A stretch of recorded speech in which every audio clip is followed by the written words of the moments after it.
one.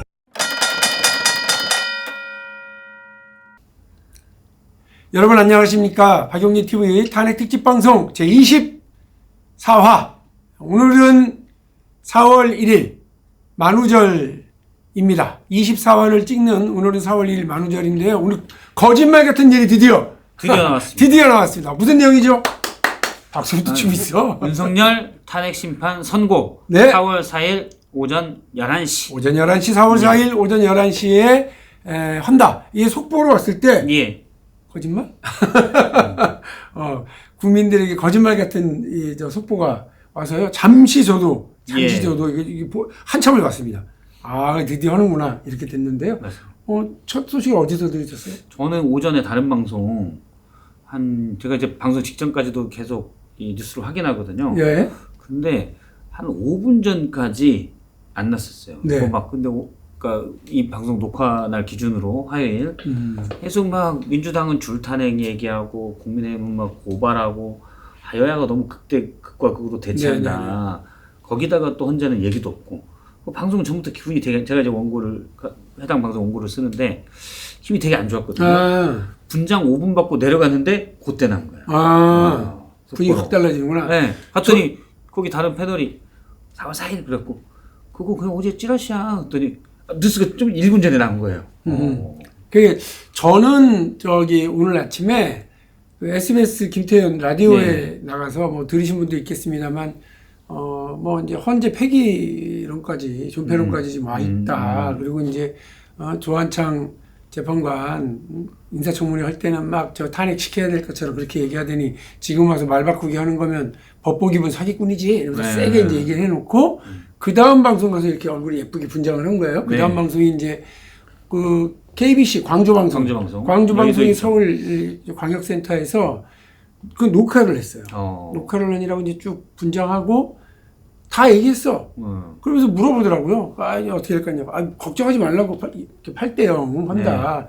그 안에서야 뭐 이렇게 시간 끌기 작전 같은 걸 좀 할 수는 있지만 어느 간 큰 재판관이 그래 국민들 앞에서 이거 기각이다 각하다 그렇게 얘기할 수 있어. 자기 이름 걸고 자기 자녀들도 설득 못해 하고 딱 얘기하고 이제 나왔어요. 그리고 안녕히 계십시오. 그리고 이제 그때 뉴스가 나왔구나. 엘리베이터 타고 내려갔는데 난 거예요. 그래서 제가 전화를 했지. 속보 떴어. 다시 찍어야 될 것 같아요. 그랬더니 맞아요. 깜짝 놀라더라고요. 그래가지고 다시 진짜 다시 찍고. 다 뒤집고 다 날리고 다시 찍었어요. 만일에 제가 8대0 나온다. 곧 나온다. 걱정하지 마라. 그 헌재 재판관이 그냥 시간 끌기 한 거다 일부가. 그게 만일에 그냥 방송 오늘 나가고 내일쯤 그 선거 날짜가 지정이 됐으면 나는 뭔가 촉이 있는 사람이에요. 촉이 있는 사람. 근데 그거 다 날라갔어. 아니 그래도 촉이 있죠. 여기서 또 입증이 되잖아요. 근데 많은 분들이 국민의힘이 자꾸 기각 외치고 민주당에서도 혹시 기각되는 거 아냐? 하나. 기각이나 각하되는 거 아냐? 하나. 두 번째는 문영배 이미선 재판관 임기 마지막 날인 4월 18일을 넘기면 이제 다 엉망되고 이게 사실 탄핵 심판 자체가 무산되는 것 아니야? 둘에 대한 불안감이 있었죠. 그걸로 이제 막 얘기되니까 사실 저는 그럴 가능성은 5% 미만이라고 보는데 제 마음속에 불안감이 이제 5%도 안 된다고 이성은 생각하지만 만약에 그 5%다 되면 이게 너무 우리나라가 난리가 나니까 그런 게 커졌었는데 4월 4일 날 딱 선고한다는 소식 듣고 얼굴이 쫙 펴지더라고요. 자, 이거는 제 마음은 알고 있는 거예요. 파면이라는 거를. 지금 벌써 얘기를 했어요. 내가 지금 이제 얼굴 펴진 거 4월 4일 11시 이후에 나올 결론을 한번 맞춰보자 그 말씀 드리려고 했거든요. 자, 탄핵 선고 결론에 대해서 어떻게 예상하십니까? 90% 8대0. 90% 8대0. 그 다음에 9.9% 7대1. 그 다음에 0.1% 6대2 정도. 이거 뭐 결과는 똑같다. 파면이죠. 파면 이용이다. 그렇죠. 다만 이제 둘이냐 하나냐. 그렇죠. 하나 정도 가능성이 한 10% 좀 안 되게 있다. 그러면 그 하나라면 기각일까요, 각할까요? 각하 의견을 내야죠. 이건 기각 결정을 낼 수가 없어요. 사실은 낼 수가 없고 만약 내는 사람이 있다? 외계인이에요. DNA 분석을 해봐야 돼요. 그렇죠. 이 사람은 외계인이니까 DNA 분석을 해봐야 되는 거고 기각 결정문을 쓸 수는 없고 누군가가 정말 그거는 이제 민주당에 대한 반감 때문에 민주당에 대한 반감 때문에 나는 너희들은 각하야라고 고집 피우신 사람이 하나 정도 있을 가능성이 저는 한 5% 내지 10% 안쪽으로 하나 있다. 국회에서 헌재로 넘겨오는 과정 그리고 탄핵 변론을 진행되는 과정에서의 어떤 절차적인 문제. 무리수 네. 이런 것들을 네. 이제 걸고 넘어져서 각하 그럴 수는 있다. 근데 기각은 없다. 기각은 없죠. 자, 여러분 만약 들으셨죠? 그렇게 되면 우리나라는 6세기 이전으로 후퇴하는 거예요. 왜 6세기냐? 고구려- 법흥왕이 율령을 반포했거든요. 고구려백제 신라 시대 네, 신라 법흥왕이 율령을 반포해서 게 6세기인데 법도 뭐도 없어. 그 이전 법도 못 없는 세계로 간 거예요. 우리가. 그래서 가능성은 전무하다. 여러분 오랜만에 법흥왕 얘기 나왔습니다. 우리 이제 여러분들이 한 20년 만에 들어보는 단어를 쓰면서 네. 신선함을 추구하니까요. 자, 여러분 그러면 다들 기억하셔야 돼요. 이제 우리 박성태 실장님은 8대 0 거의 8대 0이다. 우리 박용진 의원님은 박용진 어떻게 생각하세요? 8대 0. 8대 0. 네. 그렇죠. 저는 이제 기각이나 각하도 없다. 각하는 저 지금 걱정하는 게 그거 아니에요? 그 탄핵 소추할 때는 내란죄가 있었는데 그게 처리됐다. 그 과정은 좀 문제가 있다. 저는 문제 없다고 생각하는데 지금 문제 있다고 주장할 수 있는 이상한 사람이 있을 가능성이 약 5% 정도는 있다. 아니 거의 없는 거예요, 이것도. 저는 그렇게 안 보는 게 전에 한번 말씀드렸습니다만 한덕수 권한대행에 대한 탄핵 심판 결과를 들여다보면 거기도 똑같아요. 소추 시에는 내란죄가 있었는데 그 이제 변론을 진행하는 중에 철회해 버렸어요. 윤석열하고 똑같았어요. 그런데 한덕수 기각 판결을 내리면서 그 문제를 가지고 각하해야 된다고 했던 사람이 한 명도 없습니다. 똑같은 사안을 가지고 똑같은 절차로 철회를 했는데 그거를 한덕수에서 문제 삼지 않고 윤석열이 문제 삼아? 그거 좀 이상하죠. 그래서 이번에도 전원 일치. 왜냐면 이거를 사실 따지고 보면 한 초등학교만 나와도 기각이나 각하를 주장할 수가 없어요. 제가 처음 딱 이 사건 나왔을 때부터 근데 50 넘게 살면서 이렇게 명징한 사건을 처음 봤다. 그러니까요. 명징하게 중대한 헌법과 법률 위배한 미치광이 바보의 짓인데, 자, 중대하죠. 아주 계엄을 했으니까. 네. 비상계엄을 해서 군대를 국회에 난입시키고 선관위에 난입시켰으니 아주 중대한, 또 베리베리 중대한 이 헌법과 법률 위배죠. 네. 그 다음에 또 하나, 탄핵 심판에 필수적인 요소가 있어요. 이 사람을 파면시켜서 생길 수 있는 혼란이 파면으로서 얻는 헌법 질서 수호의 이익보다 압도적으로 클 때, 이건 너무 압도적인 거예요. 윤석열이 다시 돌아온다와 파면한다를 비교하는 거예요. 너무너무 압도적이죠. 미치광이 바보가 돌아온 거 어떻게 국가가 운영되겠어요? 대혼란이죠. 대혼란이죠. 네, 네. 또 계엄할 줄도 모르고 네. 망상에 빠져있는 자예요. 제가 볼 때 윤석열 대통령은. 그걸 다 알 거예요. 그럼요. 법제법도 알죠. 근데 그거를 어떻게 돌아오겠어요? 그러면 그동안은 왜 늦어졌을까요? 너도 나도 다 아는데. 쭉 아는 얘기를 쭉 말씀 한 4주 전쯤에 네. 저도 이제 아는 이렇게 쭉쭉쭉 빠꼬미들, 빠꼬미라고 하잖아요. 잘하는 친구들한테 물어봤어요. 이거 분위기가 어떠냐? 막 평의가 늦어진다는 얘기를 들었어요. 네. 그게 이제 3월 초야. 3월 초에 이미 3월 초에 회의가 늦어질 거다. 원래 저는 처음부터 3월 14일 얘기를 계속 했잖아요. 그 전주에 3월 14일이 금요일이니까 7일 그러니까 3월 초에 물어봤더니 잘 그쪽으로 좀 아는 친구가 평의가 좀 늦어지고 있어요. 그러니까 그 3월 14일 날 낼 거면 어느 정도 진도를 빼가고 지금은 탁탁탁탁 돼가야 되는데 많이 우리가 늦어졌다. 생각했던 3월 14일 하기에는 좀 많이 늦어지고 있다. 네. 그래서 그걸 제가 그때 들은 얘기가 3월 14일보다 늦어질 가능성이 크다는 얘기 들었어요. 근데 제가 이제 방송에서 그 얘기를 안 했죠. 왜냐면 14일 일단 압박이니까 이것도 해야 되니까. 14일 넘어갔죠. 네. 그 다음에 21일. 예. 그때 이제 다시 한번 제가 또 확인을 해보니 이게 사람들이 이렇게 쉽게 보지만 꽤 늦어지고 있는 이유는 절차에 대한 일부 재판관의 이견이 있다. 그러니까 그 친구도 정확히는 알 수가 없지만 이제 추정컨대는 검찰의 수사 기록을 과연 증거로 쓸 수 있느냐. 원래 문영배 권한대행이 쓸 수 있다고 그랬거든요. 전문 증거 완화라는 법칙을 따라서 그러니까 헌재는 형사소송의 법칙을 준용한다고 되는데 준용한다가 그대로 따른다는 게 아니에요. 대충 우리가 알아서 그거 갖다 쓸게 요 얘기지. 그래서 근데 전문 증거를 완화하겠다라고 문영배 대행이 얘기했는데 누군가가 이거 근데 형사법도 개정된 이거 쓸 수 있어요? 아직 그쪽 형사 재판도 안 이루어졌는데 이걸 단지 건다는 얘기가 있었어요. 그러니까 이 얘기는 전에도 한번 말씀드린 적이 있는데요. 네. 검찰이 피의자를 잡아다가 조사를 했을 때 그 검찰에서 피의자 신문조서를 씁니다. 그렇죠. 근데 이것이 형사소송법이 개정되기 전에는 이거는 그냥 그냥 증거가 됐어요. 재판에서도. 증거. 왜냐하면 본인이 다 인장 찍고 다 확인하고 이 절차가 있기 때문에 됐는데 그 문재인 정부 들어서서 2020년에 개정됐어요. 예, 문재인 정부 들어서서 검찰개혁과 사법개혁을 진행을 하면서 야, 그 분위기도 그렇고 검찰이 뭐라고 회의했는지도 모르는데 아니야. 죄형 법정주의 맞나요? 그렇죠. 법정주의, 공판중심주의. 공판중심주의 이렇게 이야기하고 하면서 재판 판사 앞에 와서 재판정에서 그렇죠. 나 이렇게 얘기했습니다라고 얘기해야 그걸 인정하지. 이전에 강압적 분위기 또 검찰이 뭐 그냥 막 이렇게 진행한 조서는 인정 안 해 이제 네. 이렇게 했던 건데 이번에 그거를 검찰에서 여러 데려다가 내란과 관련된 공모자들을 데려다가 이쪽 신문을 받은 결 이걸 쓸 수 있냐 없냐 이 얘기를 좀 하시는 그렇죠, 거예요. 그렇죠. 근데 예를 들어서 재판관이 김용현 진술서, 영인영 진술서, 곽종근 진술서를 쓸 수 있냐? 쓸 수 있다고 지금 했었는데 일부가 그거를 그렇죠. 문제 삼을 수 있다. 오케이. 그 왜냐면 아마 기억하시면 변론기일 때 문영배 대행이 계속 물어봐요. 그 예를 들어서 영인영이 막 얘기를 했는데 그 검찰에서 조서 쓰셨죠? 예. 사인했습니까? 계속 부인하잖아요. 맞아요. 국회의원 체포를 부인하는데 거기 변호인 입회에 사인한 거 맞아요? 라고 물어봐요. 그러면 영인영이 네, 그거 맞아요 하거든요. 그럼 그거 야 너 사인했으니까 그거 내가 증거 쓰겠어 이런 얘기였거든요. 근데 누군가 아니 지금 형소법에서 그거 못 쓰는데 여기서 우리가 쓰면 되는 거냐.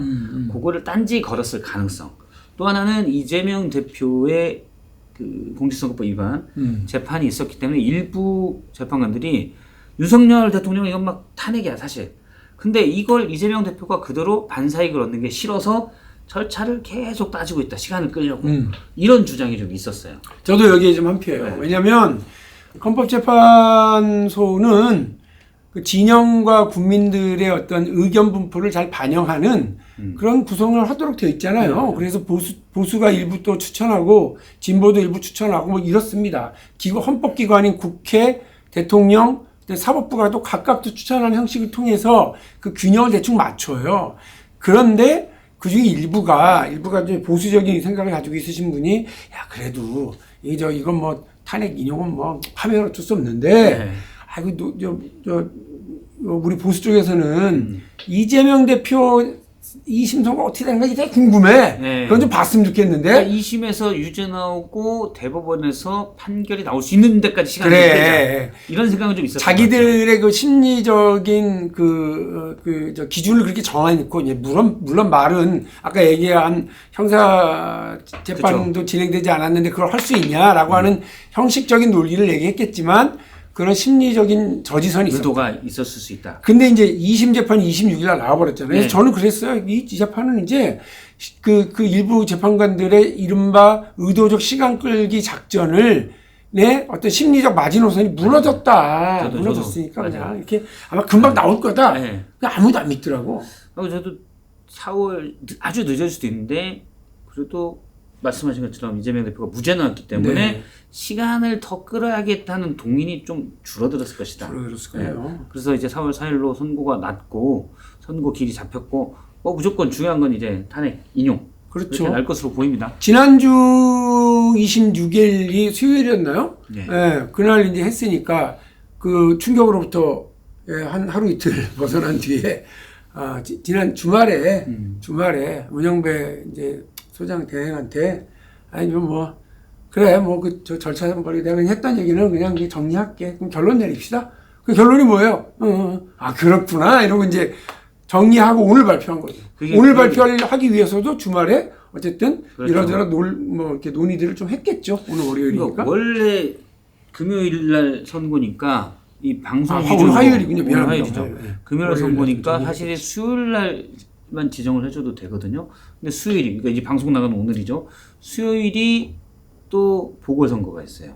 거제, 담양, 구로구청, 뭐 부산교육감 보궐선거가 있고 그래서 그런지 모르겠지만 일단 선고 기일을 예상보다 하루 일찍 잡아줬잖아요. 저는 그게 너무 사회가 혼란돼 있고 극도로 불안하니까 좀 일찍 잡아준 거다라고 생각하고 신호가 있습니다. 월요일, 화요일 평일을 오전 10시에 했습니다.